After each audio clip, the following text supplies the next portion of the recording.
ታሪኩ የሚጀምረው የሰኑ ሕይወት እንዴት ወደ ቅዠት እንደተቀየረና ያንን አስከፊ መከራ ከተረፈ በኋላ እላዩ ላይ የደረሰውን መከራ በማንኛውም ዋጋ ለመመለስ ቆርጦ መነሳቱን በሚያሳይ ትረካ ነው። ሰኑ የወንጀለኞች ቡድን መሪ ለሆነው ለባለሥልጣኑ አለቃው ሚስተር ካንግ እጅግ ታማኝና ታዛዥ የበታች ሠራተኛ ነበር። ላለፉት 7 ዓመታት ሰኑ የተሰጠውን ማንኛውም አይነት ሥራ ያለምንም ጉድለት እጅግ በጥንቃቄና በንጽሕና እስከ መጨረሻ በማድረስ ይታወቃል። አንድ ቀን ምሽት ላይ ጥቂት የማይረቡ ወሮበላዎች አለቃ ወደሚገኝበት ምግብ ቤት በመምጣት ወከብ መፍጠር ይጀምራሉ። ምግብ ቤቱ የሚዘጋበት ሰዓት ቢደርስም ሰዎች ወደ ቤታቸው ለመሄድ ፈቃደኛ አልነበሩም። በዚህ ጊዜ ሰኑ ፊቱን አካብዶና ጸጥታ ለብሶ ወደ ክፍሉ በጥንቃቄ ይገባል። ሥራውን በሚገባ ካጠናቀቀ በኋላ ሰኑ በቀጥታ ወደ አለቃው በመሄድ ሪፖርት ያቀርባል። ሚስተር ካንግ በሰኑ ብቃት በመደሰት ማለቂያ የሌለው ምስጋናና አድናቆት ያሽጎደጉዱለታል። ሆኖም ግን ማሳሰቢያና ማስጠንቀቂያ ማከልም አልረሳም። ሰኑ ምንም እንኳን 100 ሥራዎችን በስኬት ቢያጠናቅቅም አንዲት ትንሽ ስህተት ቢሠራ ሁሉንም ነገር የእሱ ሕይወትን ጨምሮ እንደሚነጥቀው በቁጣ ይነግረዋል። ብዙም ሳይቆይ ሚስተር ካንግ ለሰኑ እጅግ አዲስና ምስጢራዊ የሆነ ከባድ ተልዕኮ ይሰጠዋል። በቅርብ ሚስተር ካንግ በጥብቅ የሚወዳት ፍቅረኛው የሱ ላይ ብዙ አጠራጣሪ ባህሪያትን አስተውሏል። ስለዚህ ሰኑ ልጅቷን በድብቅ እንዲሰልላትና ሌላ ወንድ በሕይወቷ ውስጥ መኖሩ አለመኖሩ እንዲያረጋግጥ ይፈልጋል። እውነቱን ካገኘ ደግሞ ያለምንም ማቅማማት እርምጃ እንዲወስድ በጥብቅ ያዘዋል። ሰኑ የአለቃውን ትዕዛዝ በመቀበል እንደታቀደው አንድ ስጦታ ይዞ ወደ ሄሱ ቤት ያመራል። ለመጀመሪያ ጊዜ ሲያያት በሰውነቷ ውበትና ቁመና ተማርኮ አይኖቿን ከአካሉ ላይ ለአንዲት ሰከንድ እንኳን መንቀለቅቷል። ነገር ግን የአለቃው ሴት መሆኗን ስለሚያውቅ ከዛ በላይ ለማሰብ አልደፈረም። ወዲያውኑ ሰበብ ፈጥሮ በአክብሮት ይሰናበታታል። ሆኖም ይህ የሰኑ ዕቅድ አካል ነበር። ከቤት እንደወጣ ሳይታወቅበት በአቅራቢያ ሆኖ በቅርብ መከታተል ይጀምራል። ሳይቆይ አንድ መኪና መጥቶ ሄሱን ይዟት ይሄዳል። ሰኑ ሳይጠፋበት መኪናውን ይከተለዋል። ጉዟቸው ደስ የሚልና ሕያው ድባብ ወዳለው አንድ የምሽት ክለብ ያመራል። እዚያም ሄሱ ከአንድ እንግዳ ወጣት ጋር ስትደንስ ይመለከታል።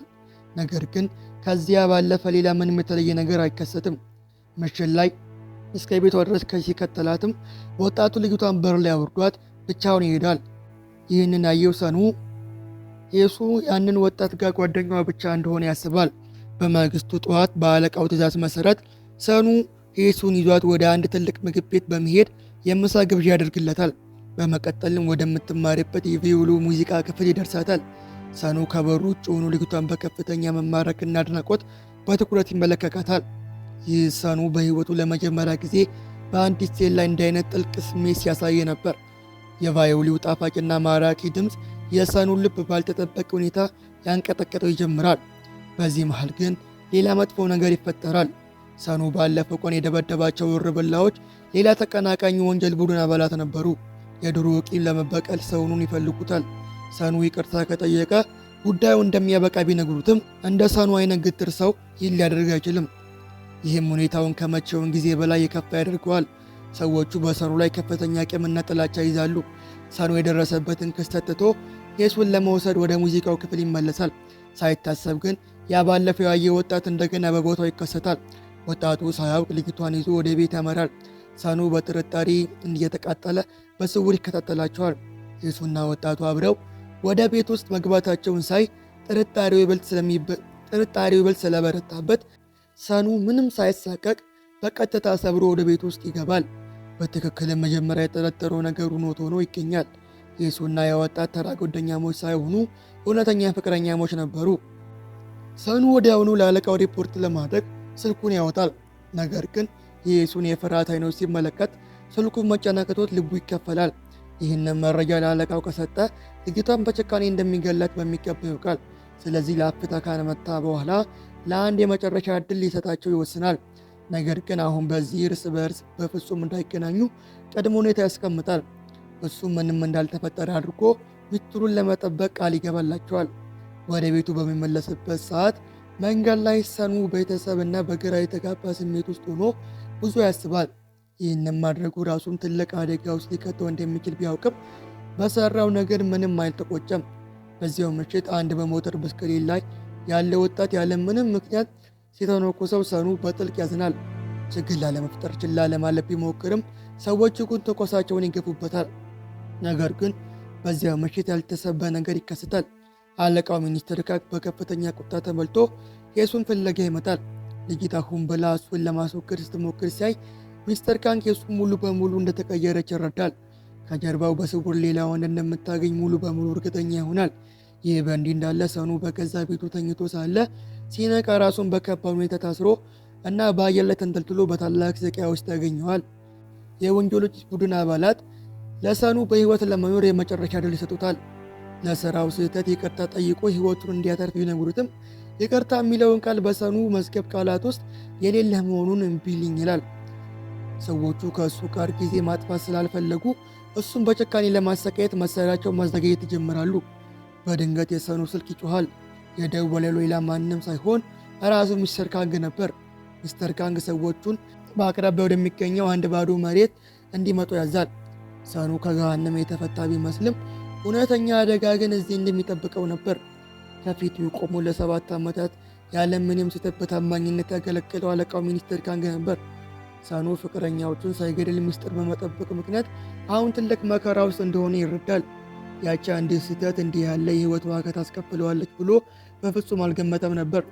ሰዎቹ ሰኑን በጭካኔ መተውት መሬት ላይ በህይወት ይቀብሩታል። ማንኛውንም ተራ ሰው ቢሆን ኖሮ ከዚህ አስከፊ መከራ በህይወት መውጣት አይችልም ነበር። ነገር ግን ሰማይ እንኳን ከሚደንቀው ጠንካራ የውሳኔ ቁርጠኝነት የተነሳ ሰኑ መሬቱን ጥሶ በግንባር ቀደምትነት ወደ ላይ ይወጣል። በዚህ ጊዜ ሚስተር ካንግ ረዳት የሆነው ሰው ይህንን ሁለት ትዕይንት በዓይኑ ይመለከታል። በሰኑ ጥንካሬና ጽናት በመገረም ስህተቱን የሚያስተካክልበት የመጨረሻ ዕድል ሊሰጠው ይወስናል። ሰኑ ይዞት ሄዶ ሰውነቱን እንዲያጥብና ራሱን እንዲያስታውስ ያደርገዋል። በመቀጠልም ለአለቃው እንዲደውል ስልክ ይሰጠዋል። ሰኑ ለአለቃው ደውሎ እውነቱን ሁሉ ከተናገረ ያለምንም ቅጣት በነፃ እንደሚለቅ ይነግረዋል። ነገር ግን ሰኑ ለሄሱ ስሜት እንዳለው ካመነ እሱ ብቻ ሳይሆን ልጅቷም ጭምር አብረው እንደምትገደል ስለሚያውቅ እውነቱን አይናገርም። ሚስተር ካንግ የሰኑን መመለስ ሲሰማ በከፍተኛ ቁጣ ይፈነዳል። ሰኑ ለብዙ ዓመታት አብሮ ስለሰራ ባህሪው ምን ያህል ግትርና አደገኛ እንደሆነ በሚገባ ያውቃል። የደም ዕዳ በደም መክፈል እንዳለበት ያውቃል። ስለዚህ ሚስተር ካንግ ሰዎችን በማሰማራት ሰኑን በየቦታው እንዲፈልጉት ያዛል። በዚህ መሃል የሰኑ የድሮ ግንኙነት በመጠቀም በስውር መሳሪያ ወደሚያዘውሩ ነጋዴዎች ቤት ያመራል። ሚስተር ካንግ መሳሪያ መግዛት እንደሚፈልግ በመናገር ለማታለል ይሞክራል። ነገር ግን የመሳሪያ ነጋዴዎች መሪ ለሰኑ ያልተጠበቀ ፈተና ይሰጠዋል። ሁለቱም መሳሪያዎችን በፍጥነት በመገጣጠም እንዲወዳደሩ ያደርገዋል። ሰኑ ካሸነፈ መሳሪያውን ያለምንም ችግር እንዲሸጥለት፣ ከተሸነፈ ደግሞ ባዶ እጁን ወደ ቤቱ እንዲመለስ ይገልጽለታል። ሰኑ ግን ውድድሩ እንዲጀምር ፈጣን በመሆን ነጋዴዎቹ ራሳቸውን በመሳሪያ አስፈራርቶ ያሸንፋቸዋል። በዚህ ምክንያት ሰኑ ያለምንም ክፍያ መሳሪያውን በሙሉ ጠቅልሎ ከዛ ይወጣል። በመቀጠል የማይድሮ ተቀናቃኝ ቡድን ረዳት ወደ ነበረው ሰው በመሄድ መሪያቸውን እንዲጠሩ ያስገድደዋል። ሰኑ የገለጸለት ቦታ መርጦ በጥንቃቄ ዝግጅት ያደርጋል። ተቀናቃኙ መሪ ሰኑን ሲያዩ በከፍተኛ ሁኔታ ይደነግጣል። ከዚህ ሁሉ መከራ አልፎ በሕይወት መትረፉን ማመን ያቅተዋል። ሆኖም ግን ያ መሪ እጅግ ተንኮለኛና መርዘኛ ነበር። ሰኑ በመጀመሪያ ፊልም ላይ ተመልሶ እርምጃ ከመውሰዱ በፊት ከባድ ሁኔታ ይቆስላል። በዚህ ጊዜ ተቀናቃኙ መሪ በደስታ እየሳቀ ሚስተር ካንግ ሊገልህ ካልቻለ እኔ እገልሃለሁ በማለት ይፎክራል። ነገር ግን ሰኑ በጥንካሬ ተነስቶ ተቀናቃኙ መሪ እዚያው ቦታ ላይ ይገድለዋል። ከዚያም በኋላ ሰኑ በቁጣና በጥላቻ በተሞላ ድምፅ ለአሮጌው አለቃ ለሚስተር ካንግ ይደውልለታል። የሚመጣው ሞት ለመበቀል እንዲዘጋጅ ያስጠነቅቀዋል። ይህንን የሰማው አለቃ በከፍተኛ ድንጋጤ እና መደንገጥ ውስጥ ይወድቃል። በአንድ ወቅት ራሱ ያሳደገውና የፈጠረው አውሬ ዛሬ ወደ እሱ ተመልሶ እንደሚመጣ በፍጹም አልጠበቀም ነበር። ሰኑ በማንኛውም ዋጋ ለማስቆም ሚስተር ካንግ ሰዎቹን በሙሉ በአካባቢው ጠባቂ አድርጎ ያሰማራል። ወዲያውኑ ሰኑ የአለቃውን ቦታ ለማግኘት ብዙ ጊዜ አልፈጀበትም። ወዲያውኑ ይደርስበታል። ወደ መታጠቢያ ቤት በመግባት መሳሪያዎችን በጥንቃቄ ያዘጋጃል። ጥይቶቹንም ይሞላል። በመቀጠልም ደሙን ለማስቆም በሆዱ ላይ ያለውን ከባድ ቁስል በጨርቅ ይጠቀልላል። ከዚያም በጽናትና በቁርጠኝነት ወደ ውጭ ይወጣል። በትክክል መጀመሪያ እጁን የሰበረው ሰው በሩ ላይ ያገኘዋል። ወዲያውኑ እርምጃ ይወስድበታል። ሰኑ በቀጥታ ወደ ሚስተር ካንግ ክፍል በመግባት ለ7 ዓመታት እንደ ውሻ ሳገለግል ያለው ለምን በሕይወት ልትቀበረኝ ፈለግ በማለት በጥያቄ ይጋፈጠዋል። በዚህ ቅጽበት ሚስተር ካንግ የሚሰጠው ምንም አይነት መልስ አልነበረውም። አሁን በዚህ ሰዓት ማብራሪያ መስጠት ምንም ዋጋ እንደሌለው ሁለቱም ያውቃሉ። በመካከላቸው ከባድ የተኩስ ልውውጥ ይደረጋል። ሰኑ ሚስተር ካንግ ይገድለዋል። ነገር ግን እሱ ራሱ በብዙ ጥይቶች ተመቶ መሬት ላይ ይወድቃል። በመጨረሻም የህይወት ትንፋሹ ላይ ሰኑ እየደማ ስልኩን አውጥቶ ለኢየሱ ለአንድ የመጨረሻ ጊዜ ለመደወል ይሞክራል። ነገር ግን ለጠሪው ምላሽ ለመስጠት የሚያስችል ምንም አይነት ጉልበት በሰውነቱ ውስጥ አልቀረም ነበር። በዚህ የመጨረሻ ስቃይ ውስጥ ሆኖ ኢየሱ በድንገት የቫዮሊን ሙዚቃ ስትጫወትና እሱ አጠገብ ሆኖ በፍቅር እየተያዩ በፈገግታ የሚመለከትበትን የድሮ ትዝታ ያስታውሳል። በዛች የትዝታ ፈገግታ ውስጥ ሆኖ ሰኑ አይኖቹን ለአንድና ለመጨረሻ ጊዜ ይዘጋል። ታሪኩ እጅግ አሳዛኝና በሆነ ፍጻሜ ቢያበቃም በተመልካቾች ልብ ውስጥ ግን ማለቂያ የሌለውን ጥልቅ ስሜትን ጥሎ ያልፋል።